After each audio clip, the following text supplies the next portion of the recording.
How to change controller binds on Fortnite. So first, you just simply need to click on your settings here, or your profile icon here at the top right, and click on settings.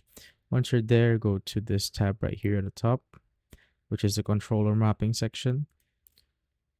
And once you're there, you simply need to set this controller binding presets to custom right here. Once that's done, you could pick the controller platform you're on. It could be a generic, a Xbox One, Xbox Series, PlayStation 4, or PlayStation 5. So let's say you're on Xbox One. So you just simply need to click on any keybind that you want to change. So let's say you want to change jump. So just simply click on this and press any button to change the keybind or controller bind that you want.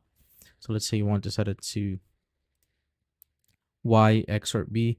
You simply need to select that button. So press Y right here, and this should be set to Y just like that. And if you want to remove a toggle or a button, you simply need to click on the X mark right here, and it will delete the button for that keybind.